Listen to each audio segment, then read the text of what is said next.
Good morning and welcome to this morning's webinar on the back of an intense and intensive CREF 2023. How do we sustain the momentum for the energy transition in the Caribbean? And where do we need to focus our attention? These are the burning questions we will be asking our distinguished panelists this morning. At the helm of the discussion is Raquel Moses, who, among several leadership roles she occupies, is the Chief Executive of the Caribbean Climate Smart Accelerator. Before I hand over to Raquel, a quick word on today's format. Conversation is obviously going to pivot around our panelists, but whether or not you are at CREF, we want to hear from you. So if you have questions, thoughts, comments, please do post them into the chat and we will get to as many of them as we can. We've got a lot of ground to cover this morning, some fascinating discussion in prospect. So let's dive in. Raquel, good morning.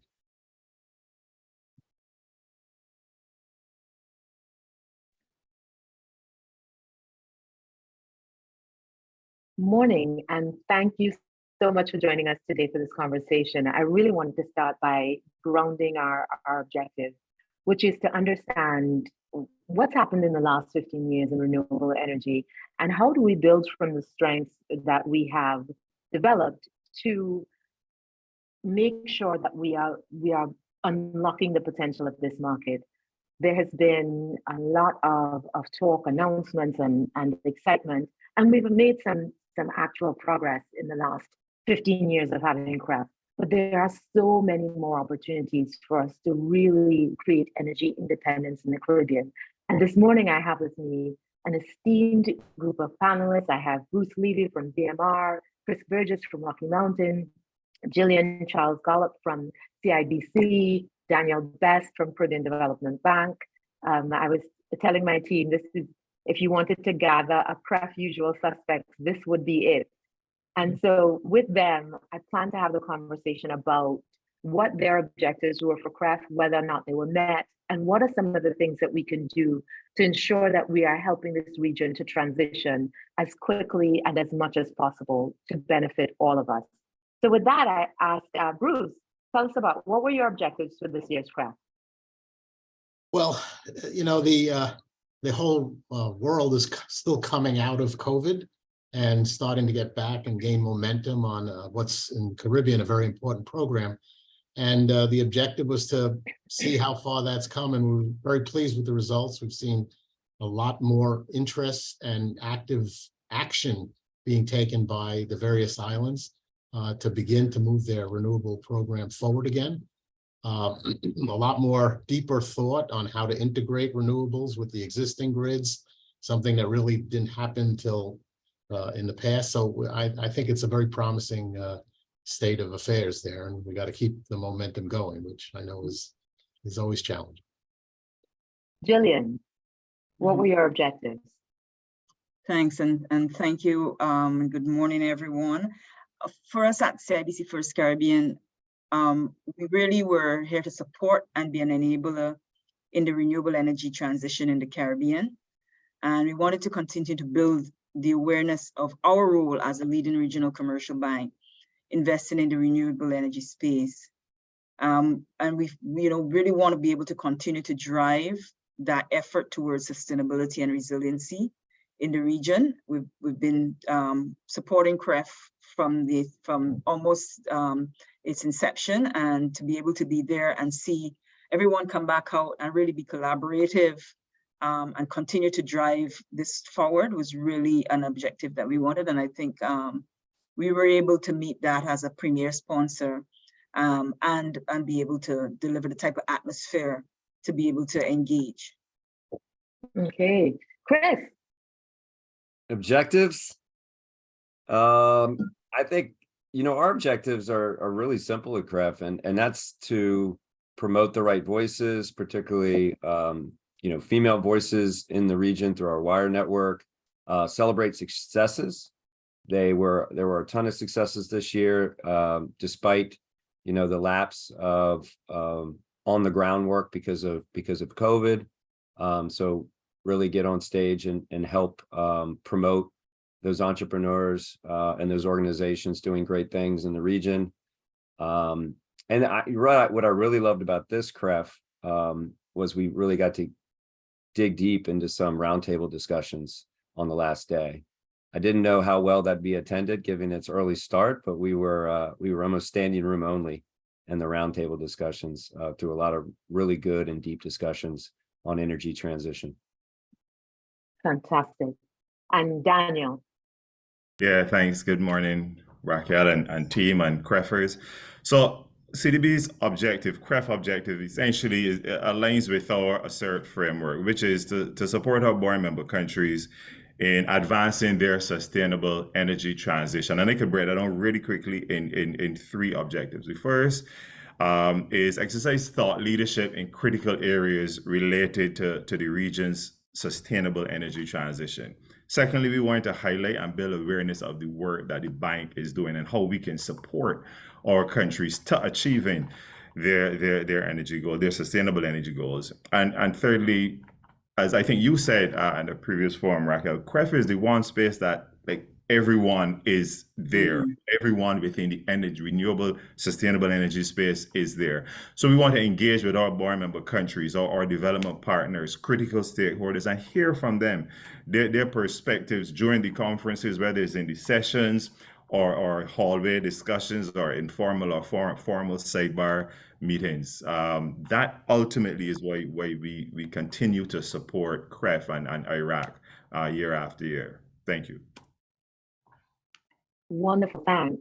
You know, I think a lot of times and a lot of the conversation at CREF is centered around, well, not enough is happening and not enough progress has been made. But there have been quite a few projects. You know, there's the Jamaica project that we talked about with Paradise Park Solar Farm. There's Barbados' recent announcement. There's the work happening in Nevis with geothermal as well as Dominica. So there's a lot that's taking place across the region, albeit not quite as quickly as we would hope. What are some of the most important components of CREF that you think will help us to move these things forward? I'll start with you again, Bruce. Well, I think the challenges most islands have is solving the problem of integrating renewables with their existing facilities and how to increase the amount of renewables. And I think learning from other islands that are ahead because they started earlier or they moved faster is really important. I think there needs to be more of that. There's a lot of discussion at this year's CREF about Barbados's challenge that they're learning, that they have now, you know, enough renewables that on a weekend afternoon, they have more renewables than they need power. And they don't really have much renewables, but their load does vary, and how to solve that. And I think there's a lot of information exchange that could happen between the islands and the utilities on the islands and the governments on the islands to see how one island is solving that and how that can be transferable to another. And I think that type of discussion is perfect for CREF. And I think it already happened a bit, but it can happen more.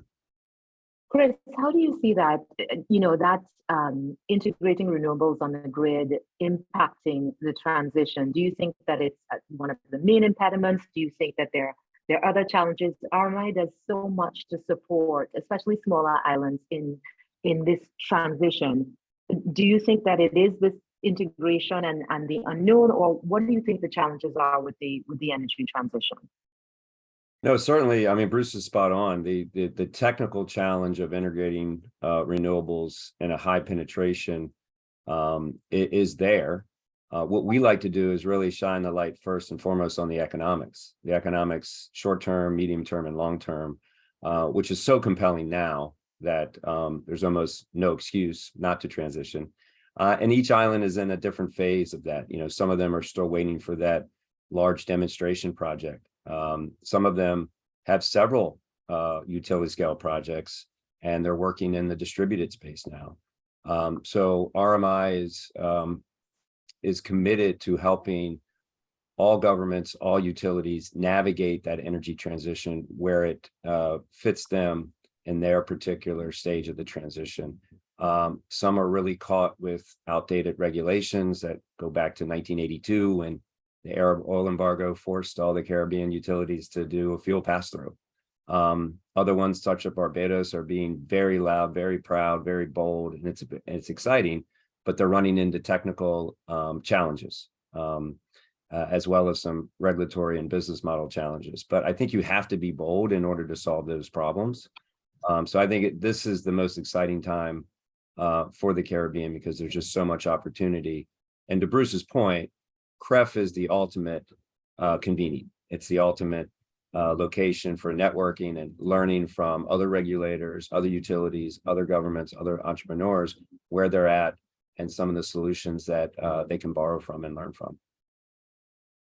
Daniel, are you seeing that momentum? Are you seeing from your borrowing member countries with the implementation of the CERT framework and the work that you're doing to reach out and to look for new projects? Are you seeing faster progress towards actually bringing projects to fruition?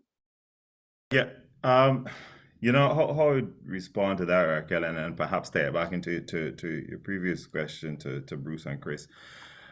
The interest is absolutely there. The keenness from our bar member countries is absolutely. Our CERT dialogue earlier this year was a phenomenal success. But there's still daylight between the interest and the implementation. And undergirding that is the regulatory essentially disconnect.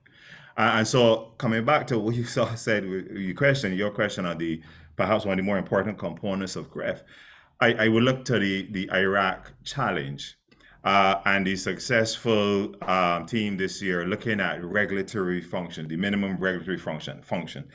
And that aligns with what CDB is actually doing in the development of a minimum regulatory framework, because we believe that is the key. It all turns on the policy, the legislative, the regulatory, the environmental. That is how we're going to mobilize resources. But more importantly, that is how we're going to develop system security, right? The utility system security across our regions. So I think we are quite proud, we're quite pleased that is the direction that CREF kind of went to this year. That for me would be one of the if we could plant a flag on CREF this year, it would be that. And to your question, I think that is going to drive countries. That's going to support countries in moving from where they are to more distributed energy solutions across the region. So yeah, I spoke about the Nevis project and others that we're doing, and we expect to see more of that coming out as a result of the minimum regulatory function. Gillian, it's interesting. We talk about sort of the regulatory framework and what needs to happen there in order to unlock all of this magnificent potential. But at the end of the day, there are countries that are getting it right. I mean, Jamaica is getting it right in terms of their approach and how they approached, issuing RFPs and building out their objectives and understanding what they wanted. So why aren't we seeing more taking place from your perspective? What do you think? If we have good examples, then why isn't it moving faster? Mm-hmm. Thanks, Raquel. That's a very good question. I think one of the things we've seen, and for going back to Jamaica started off really good with putting the right regulatory framework in place, being very transparent about it, being able to have a very strong PPA. And because we've been able to do investments there, we were able to assess those PPAs and say, right, they have actually, the OUR and the regulate and the utility recognize that for us to be able to finance a project in Jamaica, that it has to be built on a very strong PPA, because at the end of the day, as a financer, whether it be a multilateral or a commercial bank financing the projects, we need to make sure that there is a reliability of cash flows. And I think what we have seen as we've done other projects in the region, we've been able to do projects in Cayman, in the Dutch Caribbean, and some smaller projects across the region. But if you're looking at sort of larger scale projects that aren't necessarily rooftop distribution where you can finance somebody with a mortgage, those projects that need to be ring fenced around a project finance, if there's no strong PPA, then you're going to have a difficulty to be able to actually finance it. And so that's some of the challenges that we've faced. We have a good pipeline of projects that are in sort of limbo waiting. And so we've seen where the importance of the regulatory framework, and this is something at previous CREFs we've mentioned, that we recognize that a lot of what needs to be fixed is the older regulatory frameworks, which I believe Chris just talked about. Those that regulatory framework, the regulations around the utility and the buying and selling of power, that needs to be to come up to speed, needs to be modernized. And it also needs to look at not only the framework, but to the point of, for example, the Iraq challenge, which I thought was a very important component of CREF as a pre-event, looking at the regulatory mechanism and seeing what are the challenges that is actually preventing the investment. And if you look at the case for Barbados, there's a fantastic idea to really democratize the energy, but you also need to have a very strong PPA to do some of those really big projects that will really push the needle towards that 100% renewable energy.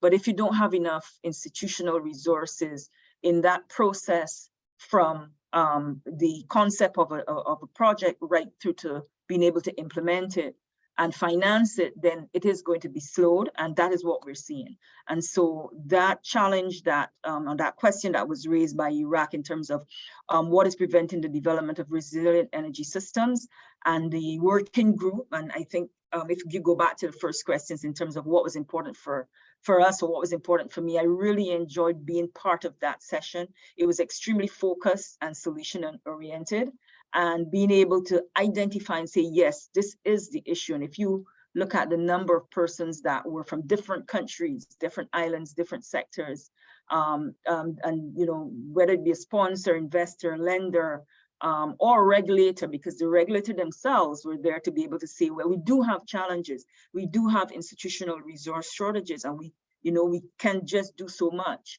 And if we want to be able to really push the needle, then those the investments, the sponsorship, the grant funding, whatever it is that is going to help support that is required to ensure that the regulatory mechanism actually works. So that if you tie it to what we normally talk about, ease of doing business, we need an ease of doing business metric for the renewable energy transition, so we can actively make the progress that I believe we can make in the region, because funding is there.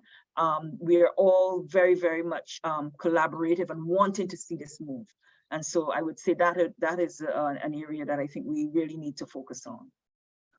I wonder if that will help an ease of doing business for renewable energy. Certainly the index has not, I don't know if it's helped the region in focusing on ease of doing business, other than to know that it isn't necessarily easy, but we hope that at least where it's not easy, it's worth it. Chris, we're talking a lot about Iraq and how useful it is in terms of putting together a working group of professionals addressing an issue. You and I have both been a part of Iraq for years and been on winning teams. For those who aren't aware of what Iraq is, describe it for us. Yeah, so Iraq is put together by Advanced Energy through our friend H.E. Giselle. And it is really a well-facilitated working session to pull together problem statements that are affecting the region, and tables that are in the room compete for the winning problem statement. Then they vote, and they can't vote for themselves. So every table votes for what they think the most relevant, the best problem statement is.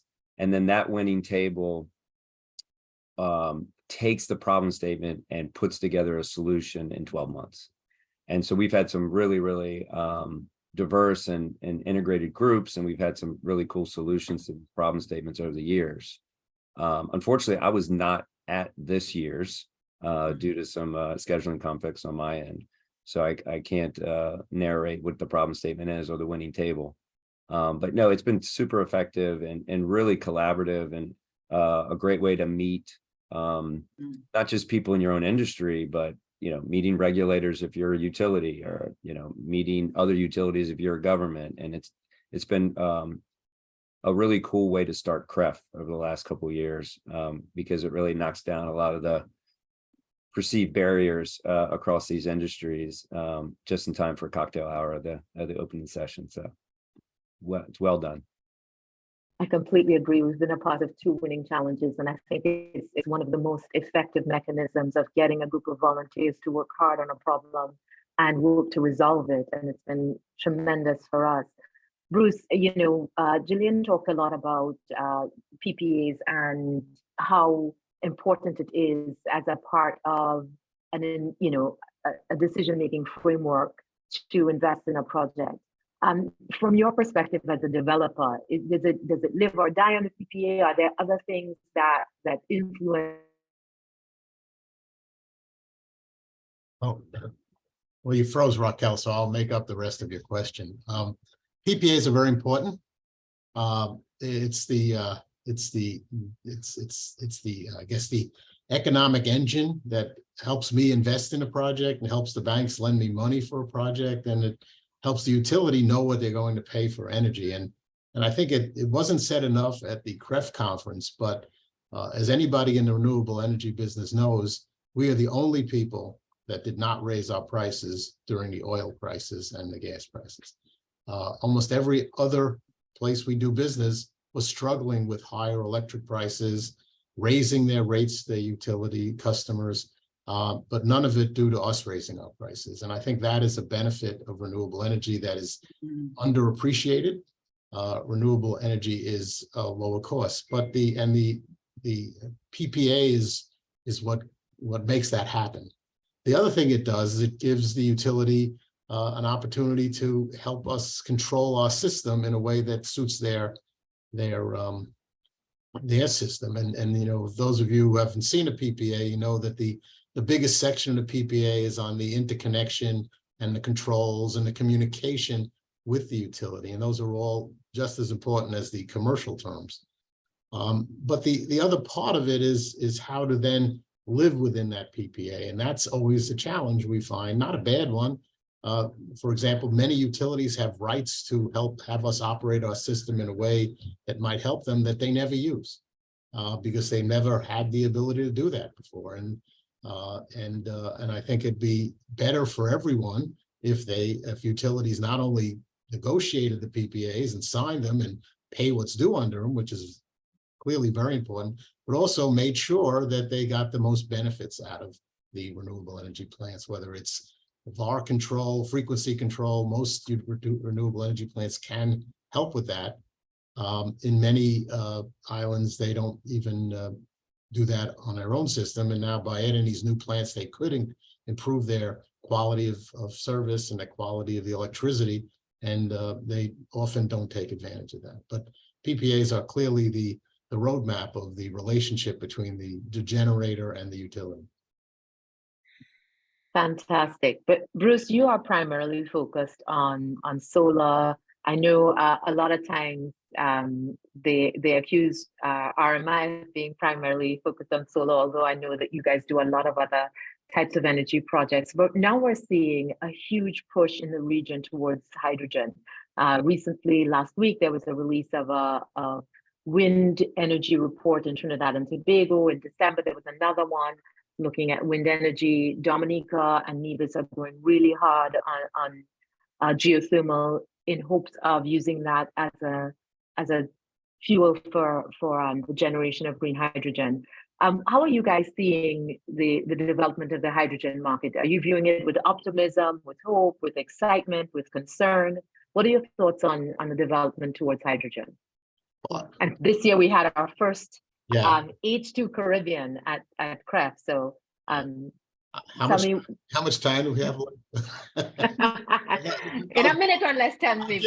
I'll give you my quick view of hydrogen. I think hydrogen has a place in the energy mix. I think its green benefits are significant.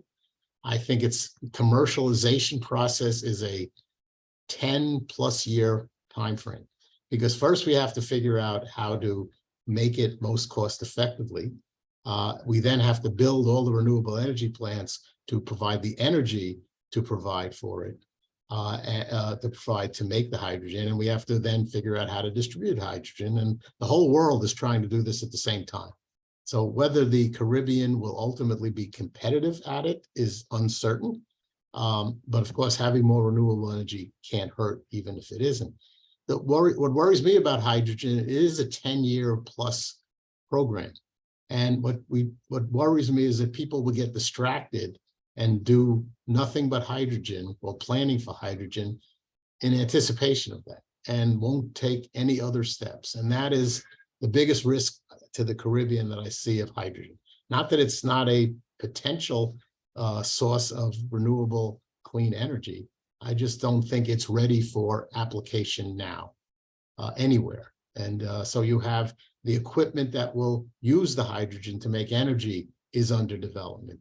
The processes to make hydrogen, green hydrogen, as cost effective as possible, and store it and transport it, all are under development. And there's great progress being made all the time, but it's really expensive and it's not yet proven, and it's going to take a while, and we can't not do anything while we wait for that. Well, Bruce, we chair a regional working group with public and private sector on the transition to green hydrogen. So you're preaching to the converted when it comes to hydrogen.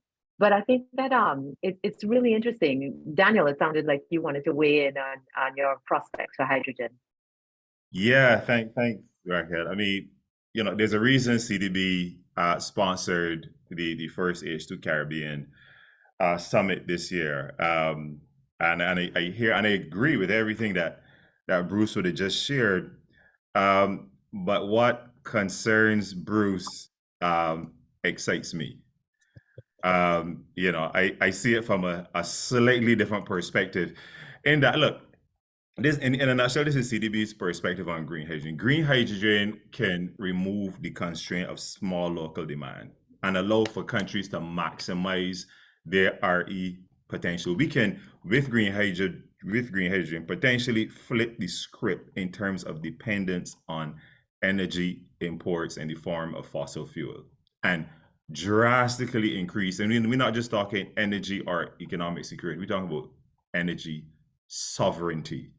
We can own our destiny within this through green hydrogen. We have within the Caribbean the potential for development and the demand all in one space. So when I said at COP that we can be the center of the universe for this, I absolutely mean that. Now, let us talk about, and again, Bruce is absolutely correct in that the technology to fully harness this and convert it into energy sources is still under development. And that is what excites me. We can get in on the ground floor of the entire green hydrogen space. So again, absolutely. I mean, there was a time when the discussion on solar wasn't too different from this. But one thing I think we know about mankind is that we are ultimately going to find a way to solve these problems. And so I think we have to begin with the end in mind. And in terms of getting the regulatory frameworks right, getting the environmental considerations right. I want to laud you, Raquel, and the CCSA team for the signing that you facilitated, certainly in the work between Michael and Dominica and his company at Dominica. We developing blueprints right now. Again, it's not all built out, but it will be.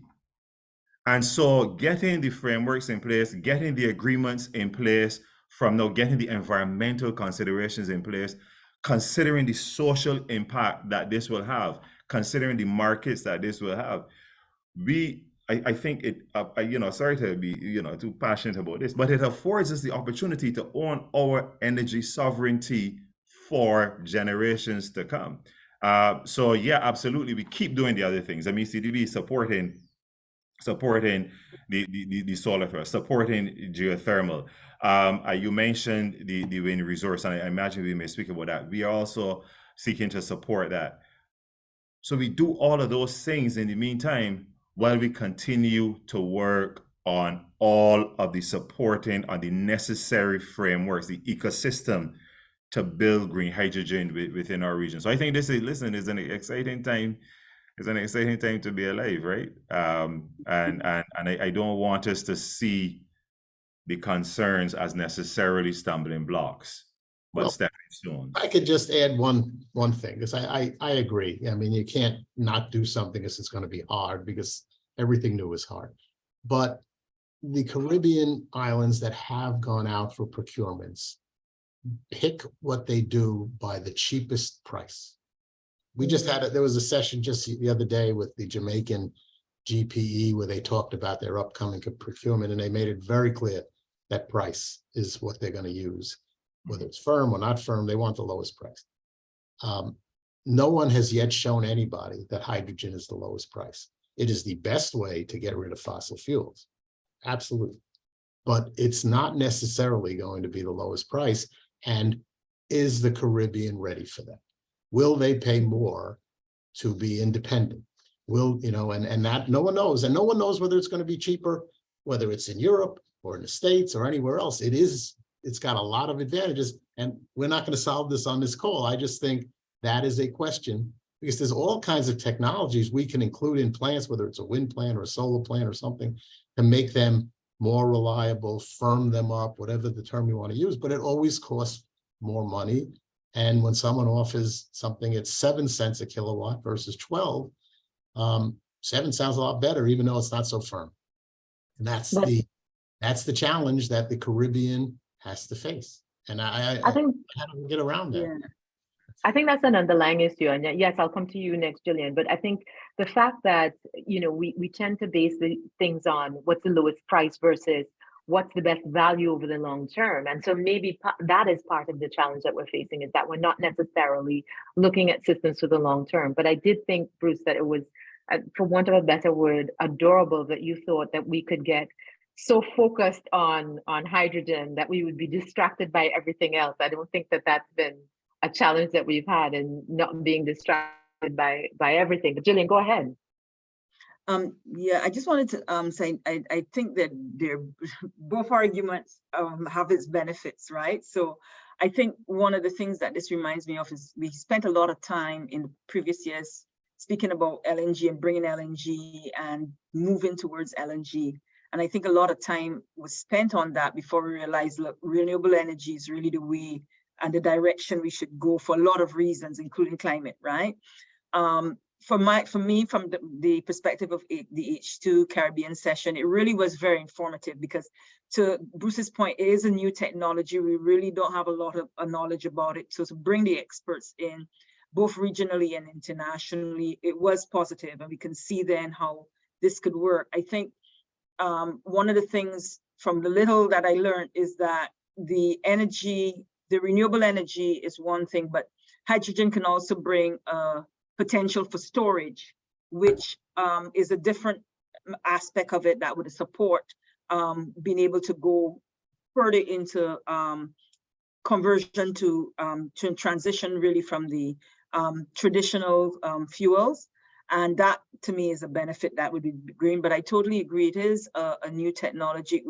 If we are going to be able to do this, it would be a really good example of collaboration across the governments.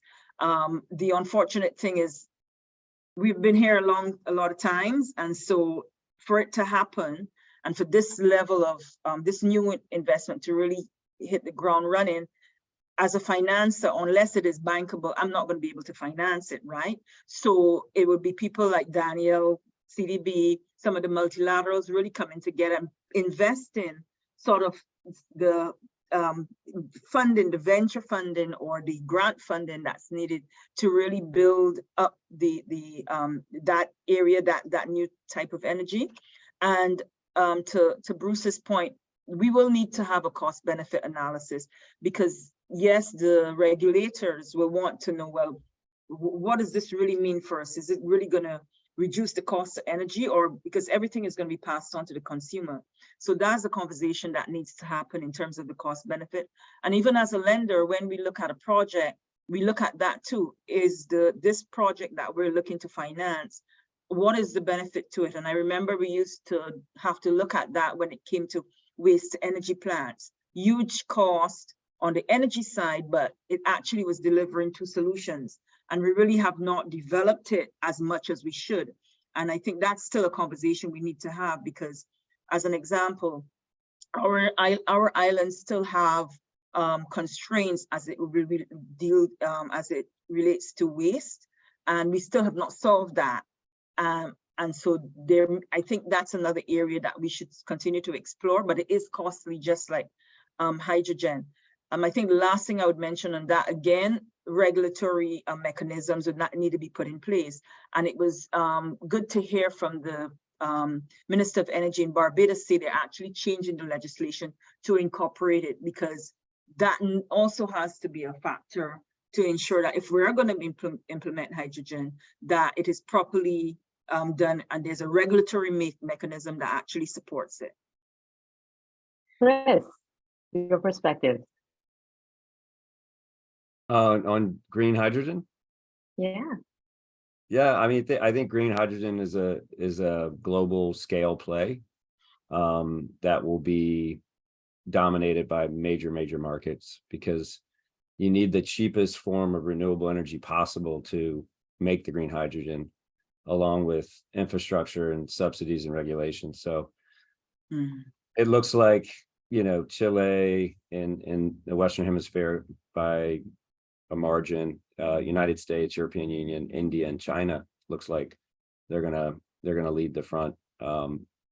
Not to say that the Caribbean couldn't be in the mix, but I just think that you want to let that technology in those markets mature before a lot of R&D and money is sunk in. You know, that's an interesting point. I think if you ask anybody about the development of LNG, I think that Daniel mentioned, it was something that you didn't think, you know, Trinidad could develop in the way that it's developed it. And certainly things like, you know, solar being so different in terms of the price per kilowatt hour that it was 15 years ago to where it is today. I mean, I'm always surprised when I hear about what the price per kilowatt hour is, and with the newest projects that are coming on board. And Jillian made a great point about waste to energy and it providing multiple benefits, and not just looking at sort of the cost per kilowatt hour. You know, we're seeing a lot of development in the Aruba, Curacao, and Bonaire in including waste to energy in their energy mix, and how they're using that because of their relatively small landmass. So I think there's lots for us to figure out and a lot of unknowns. And personally, I like the fact that we are looking at what the potential is. And you mentioned Chile, Chris. They are doing some things that seem absolutely insane when it comes to the projects that they're investing in, where you're not seeing how are these dots connecting. But there is a bigger picture at play, and maybe certainly I think from a regional perspective, we need to start looking at bigger picture and pulling back a little bit and being a little more ambitious and less tactical and more strategic. So was that you, Bruce, wanting to weigh in? I could always weigh in, but I just was sitting listening. I heard a let me just make a point, and picking up on Chris's point. The U.S., obviously is big pushing hydrogen. They enacted a law last year called the Inflation Reduction Act, which has all kinds of subsidies. So let me tell you the subsidy that hydrogen is getting in the United States. If you build a hydrogen plant and you spend whatever number of billions of dollars to do it, the government will give you $2 for every dollar of revenue you get selling your green hydrogen. It's going to cost the United States billions of dollars to do that. Who's doing that in the Caribbean? I mean, is it worth it? I don't know. It may not be, but the United States decided to do that. And I'm sure the European Union is doing something similar. And I don't know what they're doing in Chile, but this is a really, really expensive, I won't say speculative because I know they can get there, but whether it's going to be economic when it's all done is unknown. And I think that's the issue I think is dangerous for the Caribbean. Daniel will figure it out, I know, but it is not without risk. Yeah, it's a gigawatt. It's like Sorry. everything in the Caribbean is really constrained by scale, right? And the same issues for offshore wind. I was a wind developer before RMI. I love wind technology and wish to see it proliferate, but wind has gotten to be incredibly large in terms of scale, and the OEMs, right, the manufacturers won't even give you the time of day unless you're talking gigawatt with a G, right? So it's that type of scale that I see hydrogen on as well. So I think it would be tough for the Caribbean to become a global dominant player, although they may be an integral player, but I just see other economies taking the risk and the subsidies and the investments first.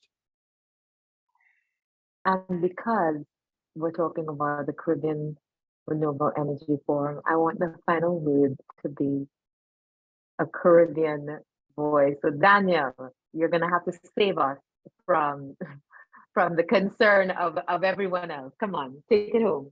Well, no, I mean, maybe I'm the hopeless optimist in the group, huh? You better be. Yeah, I am. And so Gillian made a point, and Chris, that maybe it is CDB's role to do this. Look, I think MDBs and certainly CDB has demonstrated this. We have a role to de-risk and demystify new areas of distributed energy solutions, right? And that's what we've been doing with respect to geothermal, because Gillian has certain prudential constraints with respect to, and we know this. That's not an indictment.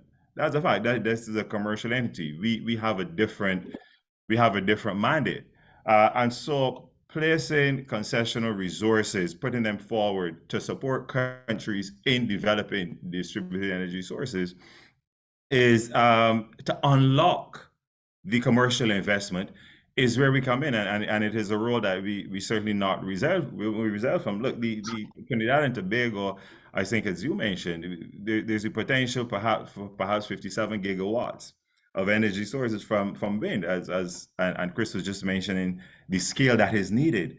And right within the region, we have that potential. So, providing funding for wind resource assessment is a space that CDB needs to come in to prove that resource, and is one that we won't reserve from. So I think my optimism comes from what we have all lived through. And this is just a completely different sector, just to skew the conversation a little bit. But I remember speaking to persons in the telecoms area way back, and nobody could conceive of the fact that anyone, once they have one of these new mobile phones, would ever want another one, because we've always lived with one rotary phone for our entire lives. Far less having two or three at the same time. It just the economics behind it didn't make sense. There's no way you could have more than one of these, because you have one and that's it. So but we have lived to see that the technology catches up real fast to where people want to go, and it is that CDB is approaching the support of the hydrogen market. It is not all figured out. Absolutely, it's not all figured out as yet. We agree with that. We agree that there's some big players in this space, but we also see, for instance, what is happening between Trinidad and Dominica, and we see that there is space to do even more and explore this even more, and that is what we are. That is the North Star in this space, certainly, that we're moving forward with. And Raquel, I just want to add one thing. Sure, absolutely. No, I want to say I'm not being negative on the hydrogen. My caveat is that there needs to be some subsidized development first, but where it is a bankable project, where those areas have been addressed, and it becomes a commercially viable project that can be delivered, and we do the right sponsors and everything, then certainly we are there to support. And in the instances where there's a CDB or multilateral that is part of a project, and we can get the level of technical engagement to ensure that it is a viable project, it is something that we're prepared to invest in, because ultimately the intent is to move the needle to be able to get that renewable energy transition around. So we just want it to be, I'm not being a negative on hydrogen. I just think it's still early stages. No, and I wasn't accusing you of that at all. No, think, Daniel's point is what I was addressing. Sorry, Raquel. Yeah. No, but you know, we was, our big stuff, Judy, and absolutely. Yeah. But I agree with him. I mean, you're a commercial bank. You have to look at things through a commercial lens, and it has to make sense. And I also, I fully agree and understand with Bruce and Chris's point about it not necessarily being, you know, we're not going to be the cheapest player, and it introduces an element of risk. But what if the market that we have and the resources that we have can be yielded to create this amazing long shot, this moonshot for us? And why not? Why not go after it without being distracted about what needs to happen now?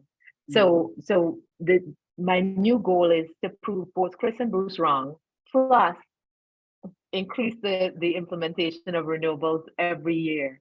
And that's the thing that we have to do. And in order to do that, who are we not bringing to the table at CREF or in these conversations? What's the piece that's missing? And I'm just going to open that up to everybody, because there is so much that needs to be done, and we're seeing great sort of pockets of examples of where it's happening really well. And I think Bruce made the point at CREF that what we need is a champion in each instance, that a champion will be the one who can unlock the potential of the market.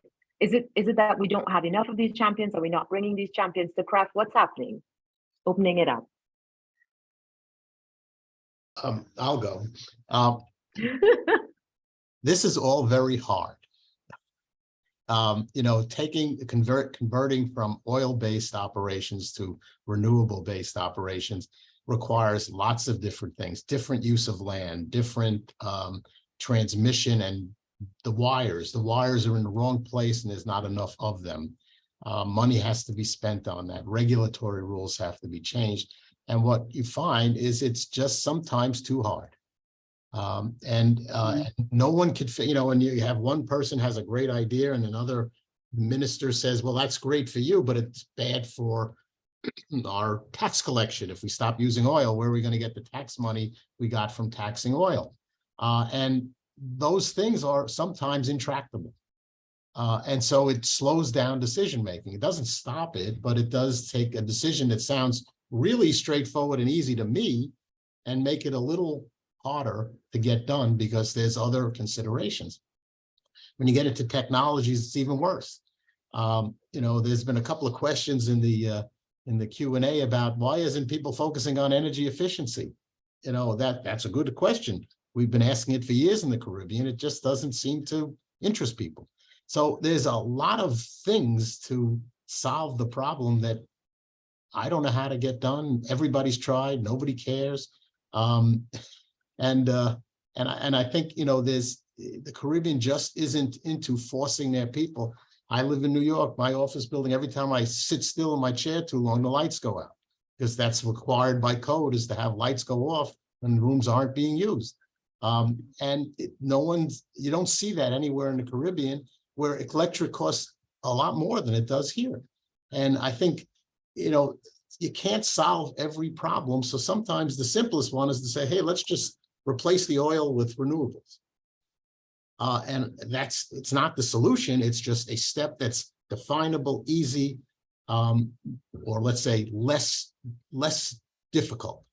Making things like converting to a whole hydrogen economy is really difficult. You got to replace all the cars. You got to replace all the heat, the boilers in buildings, because they can't burn hydrogen. You have to convert everybody to electricity and use the hydrogen. It's just a lot of things. And I'll say it again, it's not cheap to do all those things. But that's why I don't know how to solve that problem. That's why sometimes baby steps is better than trying to solve the whole thing. And that's, maybe I'm oversimplifying it, and I clearly picked the baby steps I'd like to do, But I think that's an approach that everybody ought to think about, is how hard this is. And you look wherever they're doing, whether it's the States or Europe or South America, it's really hard everywhere. It's not like it's harder in the Caribbean. It's just very complicated transition. I actually thought we had transitioned from talking about hydrogen and had moved on to I'm talking about some of the questions. Going to 100% renewables. Where do you put storage? Do you do storage? Do you not do storage? So Yeah, no, it's hard. Yes. Yeah. You asked who we missing in this space. Yeah, and this is a big space. I wanna make a pitch. Can I make a pitch here? No, is that okay? Make a pitch. I think there are three groups that we need to be targeting a little bit more. Okay. Yeah. First, you and I experienced something in Egypt at COP, where we interacted with a lot of young people who were just there, youth and young people who were just there. Some were sponsored by organizations to just view and sit in on sessions. And so I agree with Bruce, we may not crack this nut in our lifetimes, but if it is to be cracked and we take the long view, if we are this excited about the energy transition, there's a whole segment of society that isn't even aware of what is happening in this space in the Caribbean. And so we need to have some sponsorship. I mean, all the organizations represented on this call certainly can sponsor a few young youth or young people to participate, to see what's happening, to share their voices. I think that is how we drive that. That's the first group. The second group is one that you may roll your eyes at. I hope you don't. But I think there's space for our heads of government to do at least pre-recorded sessions. You're not going to get all of them there. And every year we may have one do a keynote speech. That's great. But hearing from the very top of the food chain of our policymakers within the region as to where they are going, as to what they see, as to what they need from us, because they own this space in pre-recorded statements. At least, I mean, we heard from the US at CREF, right? So why not have them, our policymakers, say something that we can actually move forward? That's two. The third group is, I think the energy transition needs to happen across all segments of society. I am fortunate to participate in both CREF and CARIF. And there's not a lot of overlap in the people that you see at both of them. There's some, but not a lot. But energy underpins everything that we do, right? Energy underpins every sector of society. So there's no reason why the ports shouldn't be at CREF. There's no reason why the works agencies shouldn't be there, because they're the ones, after we come up with all of these fabulous ideas and solutions, they are the ones that will actually have to drive the implementation process.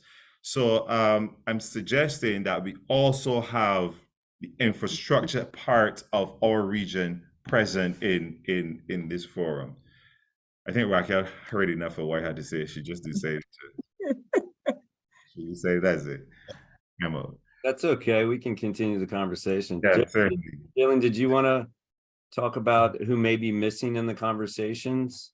I'm glad I'm last, because I really was struggling to figure out who when we saw such a diverse group. But I agree with Daniel that if it's one thing we need to have there in the 2 points is the young people. I think young people are more aware than we think they are, because if you look at the sort of the grown up movements around climate change, is the young people that are really pushing for climate change, right? And I think that's a good point, Daniel. And I am going to take it away around the point you made about sponsorship.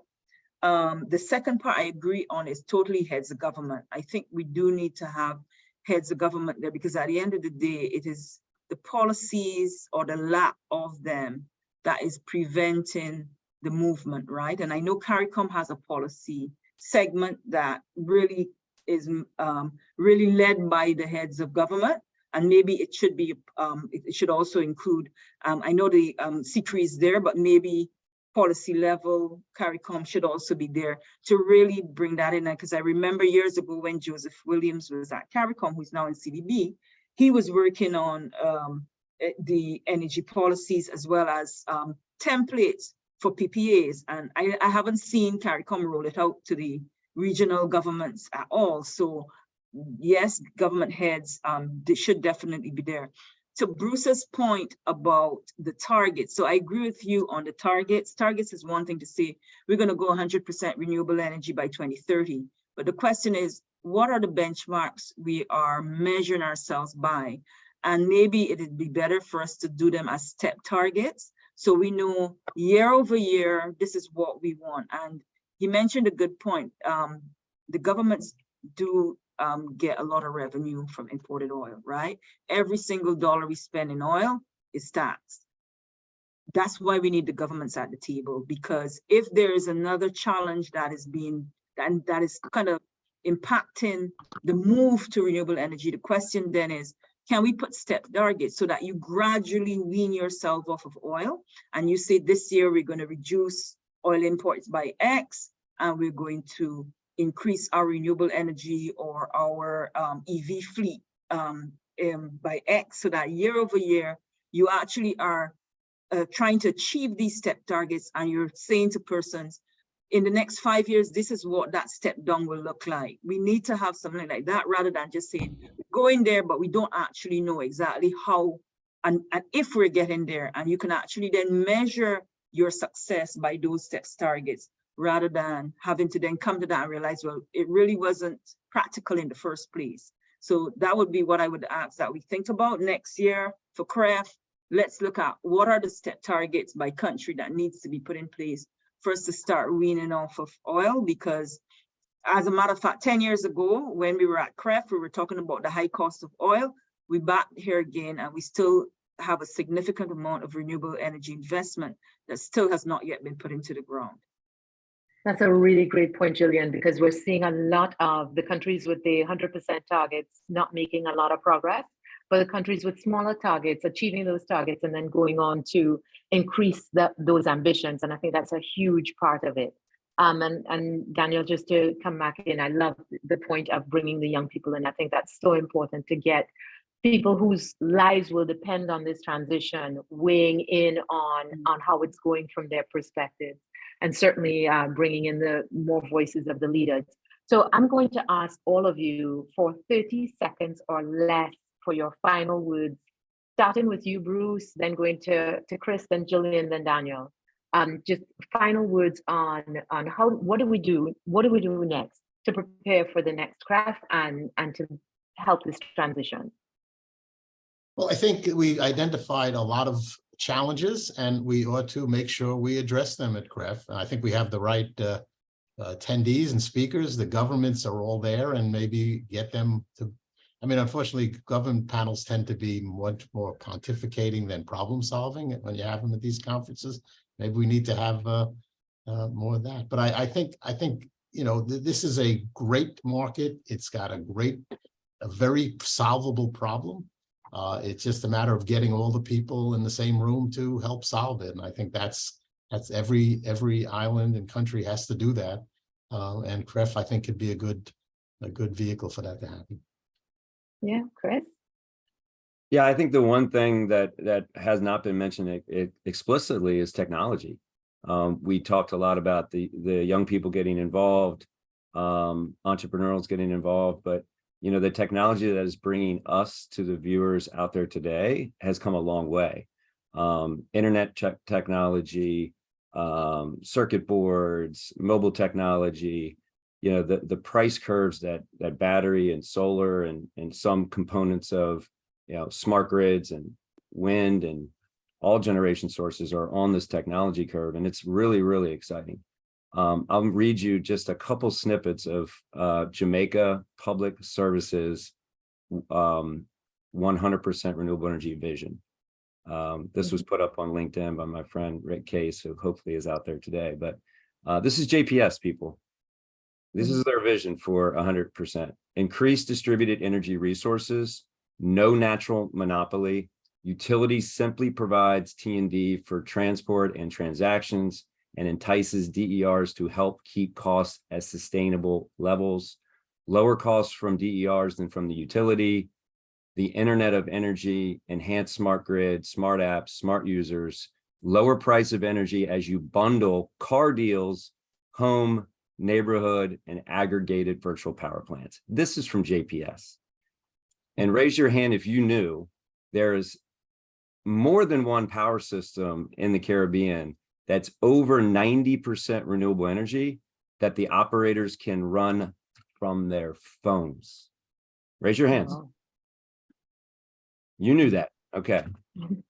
This Well, I knew at least one. technology is here and it's coming, right? And we have to respect Yeah. contributions and resources and all those things.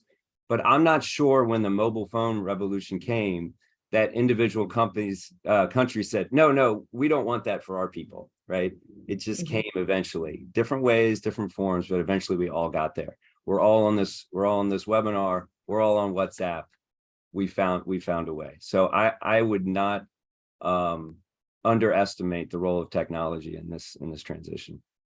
And you just saw Rick Case gave you a shout out in the chat. Did he? Good. I'm glad he's on. Yes. And Daniel. Okay.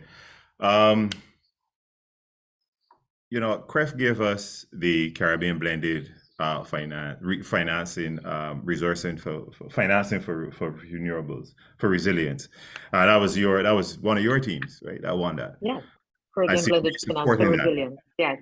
Yes. CBFR. CDB is supporting that. So we are actively developing a model that we can mobilize and deploy financing to drive the energy transition. That's on the one hand. This year, we saw the minimum regulatory function. CREF also gave us that.